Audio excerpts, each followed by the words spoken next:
Bismillahirrahmanirrahim. Assalamualaikum warahmatullahi wabarakatuh dan salam sejahtera. Yang berusaha Encik Romaino bin Rabu, Tuan Pengarah Habji Kampus Pendidikan Teknik. Yang berusaha Dr. Muhammad Nordin bin Abu Bakar, Tuan Timbalan Pengarah Habji Kampus Pendidikan Teknik. Yang berusaha Ketua-Ketua Jabatan, Ketua-Ketua Unit, Pensyarah-Pensyarah Kanan, rakan-rakan pensyarah dan staf-staf sokongan. Yang dikasihi siswa-siswi, pendidik guru, semua warga kampus serta yang dihormati hadirin hadirat sekalian. Rabbi shrah li sadri wa yassir li amri wahlul 'uqdatan min lisani yafqahu qawli. Alhamdulillah, bersyukur saya kehadrat Ilahi kerana pada hari yang mulia ini dapat kita bertemu untuk sama-sama membuat perkongsian ilmu dalam program Deep Talk. Saya Dr. Abdul Hadi bin Haji Kudin, Ketua Jabatan Hal Ehwal Pelajar Institut Pendidikan Guru Kampus Pendidikan Teknik, akan menyampaikan tajuk atau perkongsian ilmu yang bertajuk Kesantunan Bahasa, satu wadah pembentukan sasiah siswa, siswi, pendidik guru aspirasi Jabatan Hal Ehwal Pelajar di Kampus Pendidikan Teknik. Sekiranya kita meneliti falsafah pendidikan negara yang diterbitkan pada tahun 1988 yang bertujuan untuk melahirkan warga negara Malaysia berilmu pengetahuan, berketerampilan, berakhlak mulia, bertanggungjawab serta mampu mencapai kesejahteraan diri, lalu menyumbangkan terhadap keharmonian dan kemakmuran keluarga, masyarakat dan negara. Dan seterusnya pada tahun 1996 lahirlah falsafah pendidikan kebangsaan. Falsafah pendidikan kebangsaan ini maknanya untuk melahirkan insan yang seimbang dan harmonis dari segi intelek, jasmani, rohani, emosi serta sosial mereka. Yang kita dapat melahirkan insan yang berilmu, pengetahuan dan berakhlak mulia, bertanggungjawab dan memberi sumbangan kepada masyarakat. Jadi tajuk yang nak saya sampaikan ini ada kaitannya dengan para pelajar, iaitu kesantunan bahasa, satu wadah pembentukan sasah siswa, pendidik guru, aspirasi Jabatan Hal Ehwal Pelajar Habji Kampus Pendidikan Teknik. Ia adalah satu tajuk yang boleh dikatakan bersesuaian di bawah sosiolinguistik. Di dalam falsafah pendidikan kebangsaan, pendidikan di Malaysia adalah satu usaha berterusan ke arah mengembangkan lagi potensi individu secara menyeluruh dan bersepadu untuk mewujudkan insan yang seimbang dan harmonis dari segi intelek, rohani, emosi dan jasmani berdasarkan kepercayaan dan kepatuhan kepada Tuhan. Usaha ini adalah bagi melahirkan rakyat Malaysia yang berilmu pengetahuan, berketerampilan, berakhlak mulia, bertanggungjawab dan berkeupayaan mencapai kesejahteraan diri serta memberi sumbangan terhadap keharmonian dan kemakmuran keluarga, masyarakat dan negara. Manakala visi falsafah pendidikan kebangsaan ialah pendidikan berkualiti, insan terdidik, negara sejahtera. Seterusnya misinya melestarikan sistem pendidikan yang berkualiti untuk membangunkan potensi individu bagi memenuhi aspirasi negara. Selepas 3 dekad falsafah pendidikan kebangsaan ini, adakah sistem pendidikan negara melahirkan pelajar yang menghayati nilai keinsanan? Kalau kita lihat visi IPG sebagai melatih kepada siswa, kepada guru-guru, iaitu visi IPG ialah IPG peneraju kecemerlangan pendidikan guru, yang mana misinya adalah IPG melahirkan guru yang kompeten dan berjiwa pendidik melalui program pendidikan guru yang dinamik ke arah pendidikan sekolah bertaraf dunia. Bagaimana kita membentuk siswa guru dan barisan kepimpinan siswa guru yang berjiwa pendidik?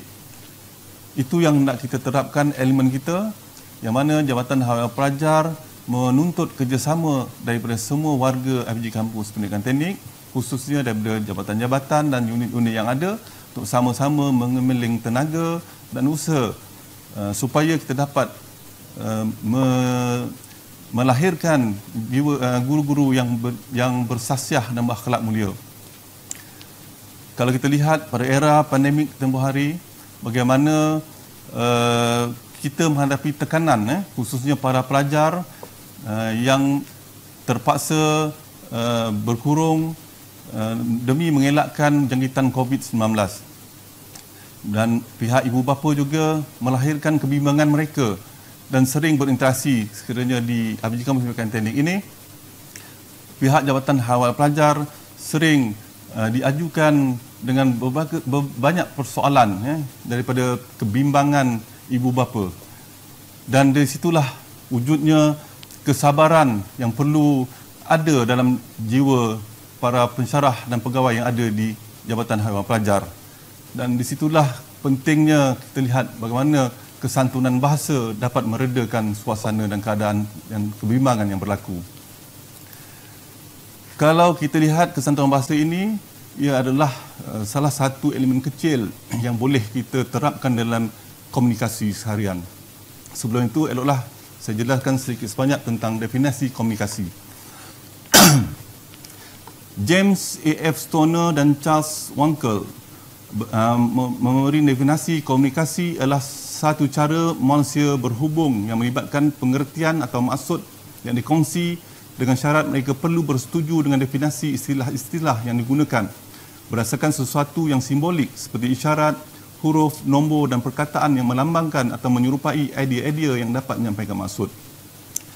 Manakala S. Bernard Rosenblatt dalam bukunya Communication in Business mendefinisikan komunikasi sebagai pertukaran idea, pendapat, maklumat, perhubungan dan sebagainya yang mempunyai tujuan dan dipersembahkan secara peribadi atau tidak peribadi melalui simbol atau isyarat yang bertujuan untuk mencapai matlamat organisasi.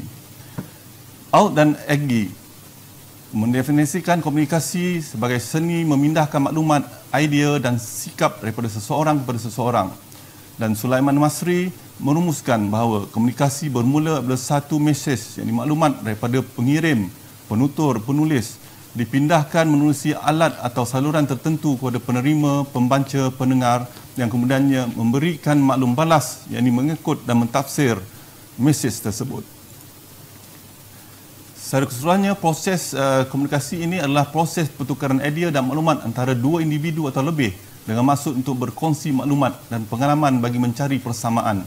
Pertukaran idea ini boleh berlaku secara lisan, iaitu verbal atau tulisan, non-verbal, ataupun dengan menggunakan pelbagai deria yang dipunyai oleh manusia. Kalau kita lihat fungsi komunikasi ini terdapat 4 jenis, iaitu yang pertamanya memberitahu, yang keduanya mendidik, yang ketiganya membujuk dan yang keempat menghibur. Dalam komunikasi ini terdapat beberapa elemen. Jadi apakah elemen yang ada semasa proses komunikasi berlaku? Dalam proses komunikasi ini terdapat elemen iaitu penyampai, penerima, mesej, saluran, maklum balas, gangguan dan hak asasi. Jadi elemen-elemen yang terdapat dalam elemen komunikasi ini yang perlu kita tekankan kepada para pelajar, siswa, pendidik, guru kita. Dari segi penyampai utamanya, penyampai ini adalah individu yang memulakan perlakuan berkomunikasi, perlakuan lisan dan bukan lisan. Manakala penerima, individu yang memahami maksud yang disampaikan oleh penyampai maklumat. Mesej pula adalah maksud atau fakta atau niat yang difahami oleh penerima maklumat. Manakala saluran merupakan media penyampai maklumat dan pemberi mesej kepada penerima mesej. Saluran asas pendengaran dan penglihatan, saluran tambahan, media elektronik, lukisan, bahan cetakan dan sebagainya. Maklum balas pula ialah perlakuan yang ditunjukkan oleh penerima mesej sebagai tindak balas kepada mesej yang disampaikan oleh penyampai mesej. Manakala gangguan, keadaan yang menjadi halangan kepada penghantar dan penerima mesej. Contoh suasana persekitaran fizikal, jumlah peserta, semantik dan sebagainya. Kesantunan bahasa dalam komunikasi. Kita lihat serangkap pantun ini. Yang kurik itu kendi, yang merah itu saga, yang baik itu budi, yang indah itu bahasa. Pantun ini menggambarkan kepentingan penggunaan bahasa bagi menggambarkan kepribadian seseorang. Penggunaan bahasa yang betul oleh si pemakainya menggambarkan si pemakai mempunyai budi pekerti yang tinggi. Sebelum kita pergi lebih jauh, cuba kita lihat perhatikan kedua ungkapan tersebut. Yang pertamanya, Makcik Minah, kamu dah makan. Yang kedua, Cikgu, awak dah lama sampai. Apakah perbezaan antara kedua-dua ayat tadi? Dalam bahasa Melayu, kedua-dua ayat di atas adalah betul dari segi tata bahasanya. Namun yang salah ialah pemilihan perkataan yang tidak mengikut tata susila masyarakat Melayu. Ayat-ayat ini tidak mempunyai kesantunan bahasa. Jadi kalau kita lihat macam mana diksi amat penting dalam menyampaikan sesuatu ayat supaya pihak yang mendengar tidak merasa tersinggung dengan apa yang hendak cuba kita sampaikan. Kalau kita lihat dari segi kajian amalan kesantunan bahasa, di Malaysia ini. Kesantunan berbahasa ketika berkomunikasi amat dititik beratkan oleh masyarakat di Malaysia, khususnya orang Melayu.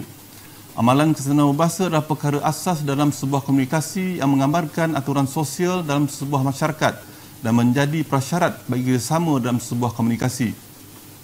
Dalam satu kajian untuk mengenal pasti amalan kesantunan bahasa yang diamalkan oleh pelajar UUM dalam konteks komunikasi formal dan tidak formal, telah membandingkan elemen kesantunan berbahasa yang diamalkan oleh pelajar mengikut jantina dan membincangkan kesan terhadap amalan kesantunan berbahasa dalam komunikasi kepada pelajar. Seramai 1,251 orang responden yang dipilih dan ditemubual menggunakan borang soal selidik berstruktur yang dibina berdasarkan konteks formal dan tidak formal. Kajian tersebut telah mengaplikasikan teori kesantunan Brown and Levinson sebagai landasan dalam membincangkan dapatan kajian tersebut.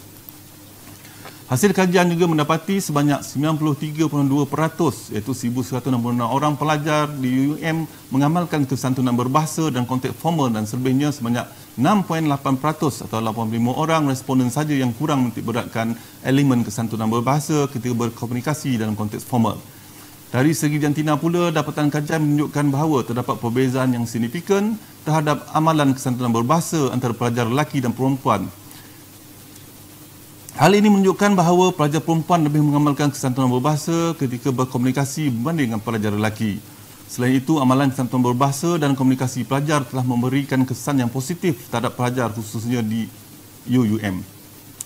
Amalan kesantunan berbahasa perlu dilestarikan oleh setiap individu kerana amalan ini bukan sahaja dituntut dalam beragama, malah ianya dapat menggambarkan nilai budi leluhur satu bangsa dan konteks masyarakat di Malaysia. Jadi kalau kita teliti atau kita kaitkan dengan pelajar LGBT, kita haruslah sama-sama mengembeling tenaga dan usaha untuk sama-sama mendidik. Dari segi kemenjadian guru ini dengan menitik beratkan asas kepada kehidupan iaitu kesopanan yang selaras dengan prinsip rukun negara, kesopanan dan kesusilaan. Yang mana Yang Amat Berhormat Perdana Menteri Malaysia yang ke-10 Datuk Seri Anwar Ibrahim juga menegaskan dalam ucapan pertama beliau selepas mengangkat sumpah sebagai Perdana Menteri, beliau menitik beratkan ataupun berjanji akan mendaulatkan bahasa Melayu sebagai bahasa kebangsaan kita.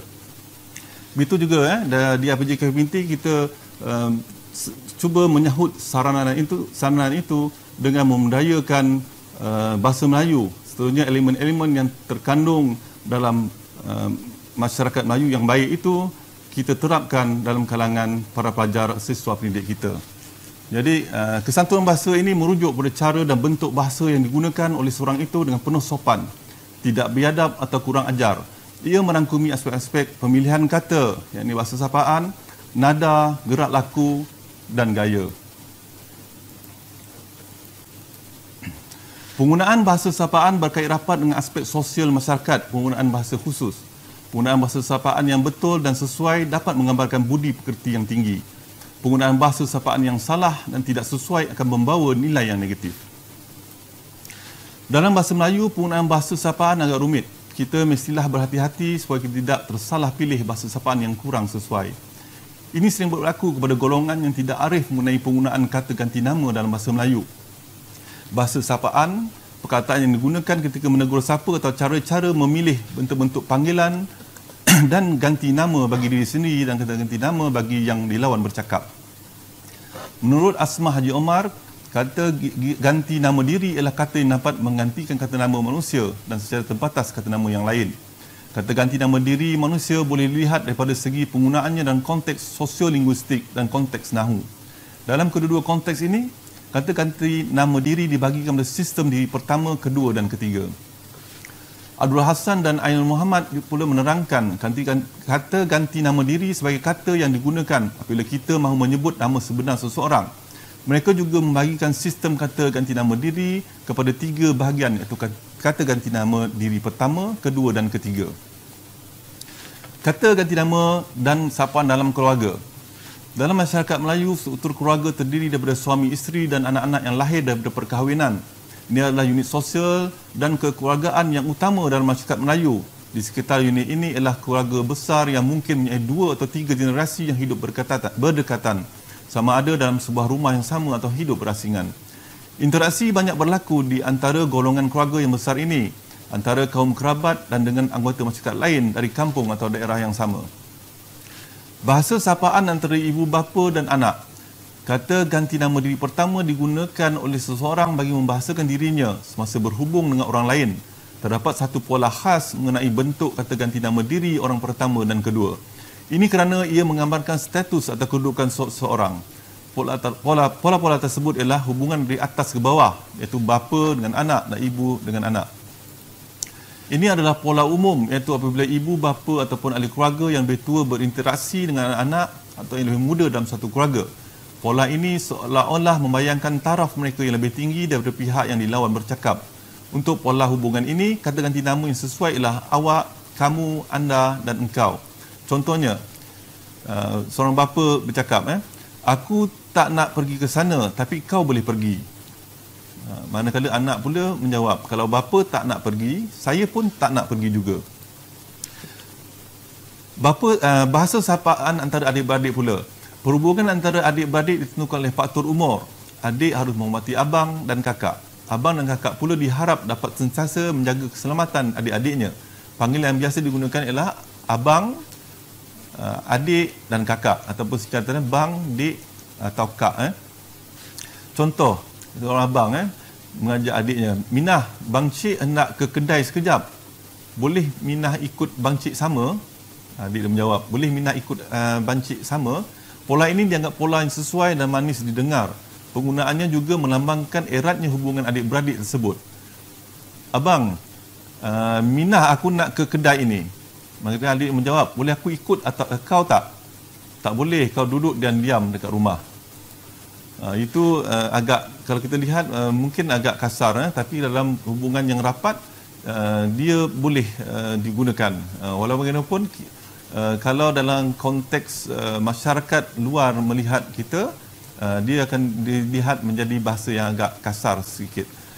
Bahasa sapaan antara datuk, nenek dan cucu. Jika perhubungan di antara mereka sangat rapat dan jika mereka duduk di satu rumah, bahasa sapaan yang sesuai adalah seperti berikut. Bila cucu bercakap dengan atuk, atuk, tok nak coklat tak? Nap beli di sekolah tadi. Zainab, atau dia panggilkan dirinya sebagai Nap. Panggilan seperti tok, opah dan nenek adalah kata sapaan yang selalu digunakan dalam kalangan masyarakat Melayu. Bagi kata-kata mandiri dan sapaan dalam masyarakat, berbeza dengan keluarga. Penggunaan bahasa sapaan dalam masyarakat ditentukan oleh faktor-faktor seperti taraf sosial pengguna, situasi rasmi dan tidak rasmi, kekuasaan dan setia kawan, darjah perhubungan antara pengguna, topik perbincangan dan semua aspek sosial yang terlibat seperti situasi, keagamaan dan sebagainya. Merujuk kepada taraf sosial, apabila kita bercakap dengan seseorang, penggunaan kata ganti nama ditentukan oleh hubungan antara diri kita dengan orang yang dilawan bercakap. Penggunaan ganti nama yang kurang sesuai boleh menimbulkan salah faham, perselisihan dan menjatuhkan maruah seseorang. Contohnya sekiranya berlaku satu komunikasi atau interaksi di pejabat-pejabat kerajaan. Perkara ini perlu diambil perhatian. Dan kesantunan ini bukan saja kita lihat daripada bahasa, kita boleh juga lihat daripada non-bahasa. Seperti yang ditekankan oleh Yang Usaha Tuan Pengarah, apabila kita pergi ke tempat orang, kita harus menghormati tuan rumah. Sebab itulah Yang Usaha Tuan Pengarah menekankan supaya setiap orang pihak luar yang mahu datang atau berkunjung ke kampus perlu dibawa ke pihak pengurusan terlebih dahulu. Di samping itu, kita juga boleh membuat satu kawalan dari segi keselamatan dan sebagainya, kerana berbagai pihak yang datang dari luar itu kita tahu status keselamatan atau status masing-masing. Dengan adanya kawalan yang begitu, kita akan dapat memastikan keselamatan dalam kampus ini lebih terjamin, khususnya dapat membantu juga Jabatan Hal Pelajar dalam mengawal keselamatan para pelajar di APJ kampus. Dalam masyarakat, apabila pola hubungan adalah secara mendatar, bagi hubungan seperti ini, kata ganti nama yang sesuai ialah awak, engkau atau kau. Contoh, apabila berkomunikasi dengan rakan yang sama sebaya ataupun hampir sebaya. Kalau kita lihat pola komunikasi, kalau pola komunikasi ke atas, dan terdapat 3 pola komunikasi. Komunikasi ke atas, komunikasi ke bawah, komunikasi mendatar. Kalau kita lihat komunikasi mendatar ini berlaku sesama rakan sekerja pada peringkat yang sama dalam organisasi, sama ada antara satu kumpulan kerja atau kumpulan kerja yang lain. Komunikasi mendatar ini lebih efektif daripada komunikasi menegak. Sekiranya kita nak menyampaikan satu perkara atau berhubungan antara rakan setugas dengan rakan yang lain. Komunikasi berbentuk lateral digunakan untuk mempercepatkan aliran maklumat, meningkatkan kefahaman, menyelaraskan usaha bagi mencapai objektif organisasi. Contoh pertukaran maklumat, membentuk dan menjalankan kerja secara berkumpulan dan perkongsian kemudahan. Pola komunikasi ke atas. Komunikasi ke atas adalah saluran komunikasi subordinate dapat menyampaikan maklumat kepada para senior mereka, iaitu orang atasan. Bagi aliran bawahan kepada atasan, dan tujuannya adalah untuk membuat aduan atau rayuan, beri maklum balas dan cadangan. Dari segi kelajuan, dia prosesnya agak perlahan dan kekerapannya agak rendah. Contoh laporan, surat dan cadangan langsung. Pola komunikasi ke bawah pula, dari segi makna ialah komunikasi ke bawah adalah rantaian formal, perintah mengarahkan bawahan dan menyampaikan maklumat berkaitan dengan objektif organisasi, dasar dan strategi. Dari segi alirannya superior kepada orang bawahan. Tujuannya adalah untuk memberikan arahan, nasihat atau memberikan sesuatu tanggungjawab. Dari segi kelajuan ia bersifat agak cepat dan berkekerapannya agak tinggi. Contoh perkeliling dan notis. Jika hubungan dari bawah ke atas, misalnya antara murid dengan guru, anak buah dengan ketua, dan kalau di RPG ini antara pelatih dengan pensyarah. Kalau kita lihat kadang-kadang penggunaan kata ganti diri itu juga digunakan agak kurang sesuai. Jadi kita boleh sama-sama melatih siswa pendidik guru kita supaya menggunakan kata ganti nama diri yang betul. Contohnya bercakap dengan pensyarah, kadang-kadang menggunakan perkataan kamu, walaupun antara pelatih dengan pensyarah. Tapi kita tidak boleh menyalahkan satu patus pelajar atau siswa pendidik guru. Kita harus memberi bimbingan, kerana mungkin dalam kalangan mereka bahasa Melayu ini bukannya bahasa ibunda mereka.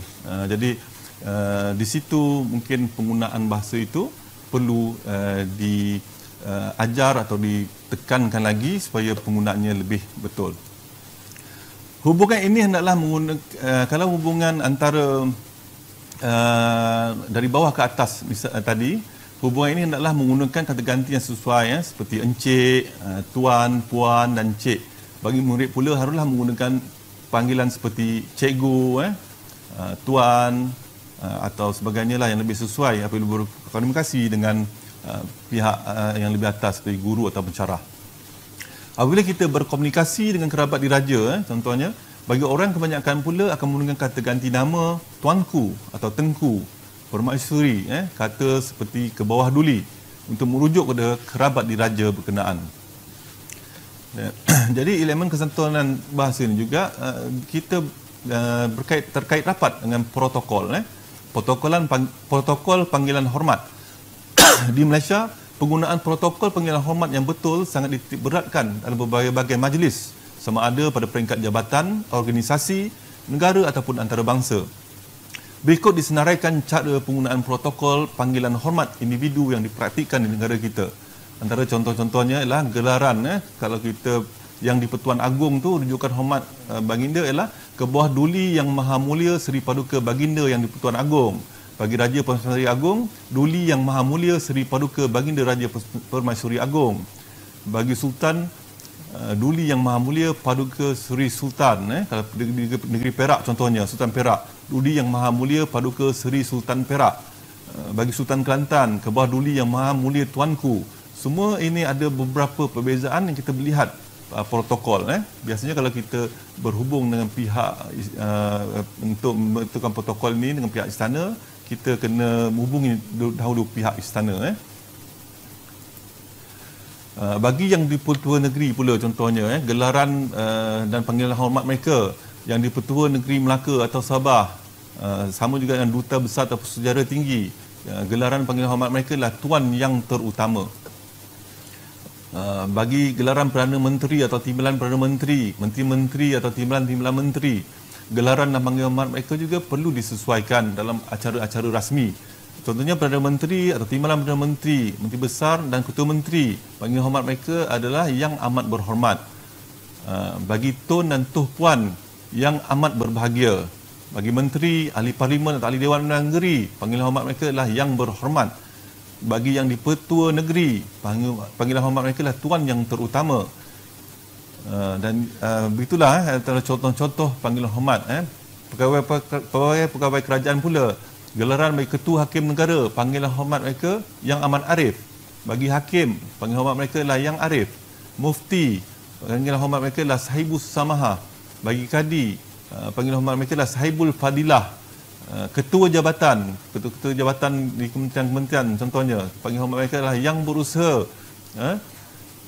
Itulah beberapa contoh yang dapat saya nyatakan di sini. Bagi masyarakat umum, mereka ada gelaran dan panggilan hormat mereka juga.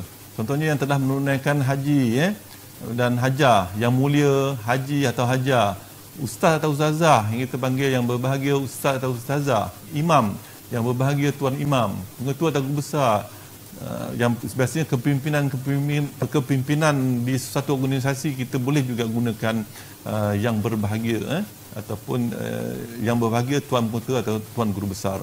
Masyarakat Melayu mempunyai satu peraturan atau sistem berhubung dengan bahasa sapaan dan panggilan hormat dalam situasi majlis rasmi. Ketika mengendalikan majlis rasmi seperti dalam majlis rasmi, seminar ataupun mesyuarat misalnya, pengerusi menggunakan aturan sapaan yang khusus sesuai dengan kehadiran. Dalam satu-satu majlis, pada permulaan setiap ucapan, pengurusi majlis mesti menyapa terlebih dahulu orang-orang yang paling kanan dalam majlis tersebut mengikut susunan protokol yang ditentukan seperti yang mulia, yang berbahagia, yang berusaha, yang dihormati dan sebagainya. Sebab itu barulah disapa orang-orang yang lain. Jika dalam majlis itu dihadiri bersama oleh Sultan, pengurusi mestilah menyapa ke bawah duli tuanku terlebih dahulu. Sebab itu barulah menyapa orang lain. Pada awal ucapan ataupun semasa bertukar dari satu tajuk, sapaan yang lengkap terhadap ke bawah duli yang maha mulia tuanku perlu diucapkan. Panggilan yang digunakan ialah ke bawah duli tuanku. Seterusnya cukuplah dengan sapaan tuanku, ampun tuanku, beribu-ribu ampun. Jadi kesantunan bahasa ini juga berkait rapat dengan bahasa badan, iaitu kita para linguistik. Perlakuan mana-mana anggota badan yang digunakan secara sengaja bagi tujuan keberkesanan komunikasi. Pergerakan anggota, perawakan, sikap, ekspresi muka kita, tinggi rendah nada atau intonasi suara dan sebagainya. Dari segi bahasa badan ni kita juga dapat melihat cara berdiri, postur badan yang betul lah, berdiri tegak, condong sikit ke hadapan, berat badan di hadapan, sentiasa yang menunjukkan seorang itu sentiasa bertenaga. Jadi postur-postur atau bahasa badan ini juga kita perlu dedahkan kepada siswa pendidik guru kita supaya mereka lebih dinamik dan berwibawa dalam pengucapan mereka. Dari segi kesantunan bahasa harus dijaga. Dan seterusnya, kalau dari segi bahasa badan, berdiri dengan sengit ke sebelah kiri ataupun kanan melambangkan kurang keyakinan diri. Bergoyang sekejap ke kiri dan ke kanan atau terlalu banyak berjalan juga menunjukkan kurang keyakinan diri. Gaya badan hendaklah fleksibel dan tidak kaku sebenarnya.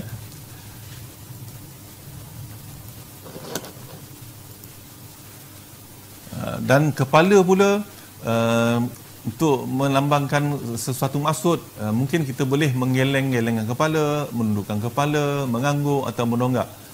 Namun perlu disesuaikan dengan mesej yang hendak disampaikan.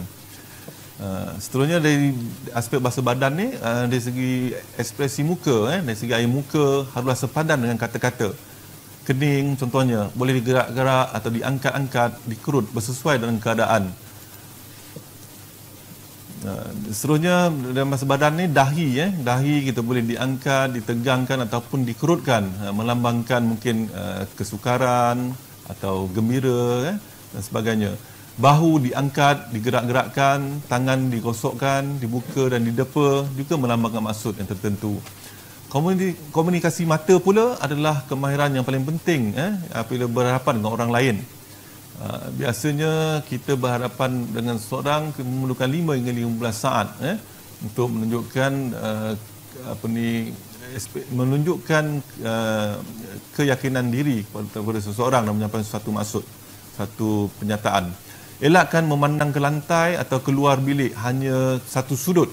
Penting mengimbas mata selama 5 saat kepada setiap orang yang kita tuturkan. Contohnya dalam sebagai seorang guru, pelajar-pelajar sebagai guru juga boleh menitik beratkan kita punya bahasa badan kita dari segi penggunaan mata kita.